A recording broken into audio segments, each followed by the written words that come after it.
सालों पहले एक नगर का राजा अपने राज्य में रात को अपना रूप बदलकर घूमता था। वो रूप बदलने के बाद लोगों से मिलकर अपने यानी राजा के बारे में जानने की कोशिश करता और उनकी समस्याओं को समझता था। एक रात जब वह नगर घूम कर आया तो अचानक जोर से बारिश होने लगी। उसने देर के बिना एक गरीब के घर का दरवाजा खटखटाया। राजा के दरवाजा खटखटाने के बाद घर से एक व्यक्ति निकला। वह एक गरीब किसान था जो अपनी पत्नी और बच्चों के साथ रहता था। बारिश तेज थी तो किसान ने राजा को अंदर आने के लिए कहा। राजा ने घर में जाने के बाद पूछा, क्या आप मुझे कुछ खिला सकते हैं? मुझे बहुत तेज भूख लगी है। वो गरीब किसान और उसका परिवार 3 दिनों से भूखा था और उसके घर में एक भी दाना अन्न का नहीं था। किसान के मन में हुआ कि भले ही हम भूखे हैं, लेकिन अपने अतिथि को यूं भूखा नहीं रख सकते। अब किसान ये सोच सोचकर बेचैन हो गया कि अपने अतिथि का पेट कैसे भरा जाए। तभी उसने घर के सामने वाली दुकान से चावल चुराने की तरकीब सोची। उसने सिर्फ अतिथि के लिए ही 2 मुट्ठी चावल लिया और उसे पकाकर राजा को खिला दिया। तब तक बारिश रुक गई थी और राजा अपने घर चला गया।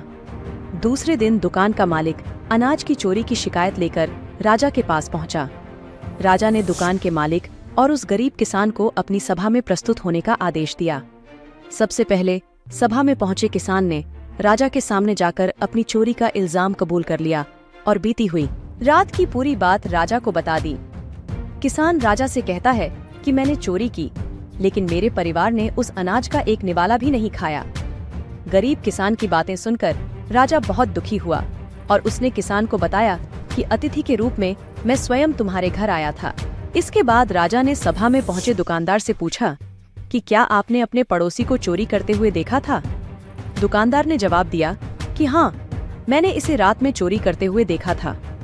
दुकानदार की बात सुनने के बाद राजा कहता है कि इस चोरी के लिए मैं पहले जिम्मेदार हूँ और फिर दूसरा तुम हो, क्योंकि तुमने अपने पड़ोसी को अनाज की चोरी करते हुए देखा, मगर कभी उसके भूखे परिवार को नहीं देखा। तुम अपने पड़ोसी होने का धर्म बिल्कुल निभा नहीं पाए। इतना कहने के बाद राजा ने दुकानदार को सभा से जाने के लिए कह दिया और किसान की अतिथि निष्ठा भाव को देखकर उसे 1000 सोने के सिक्के इनाम के रूप में दे दिया।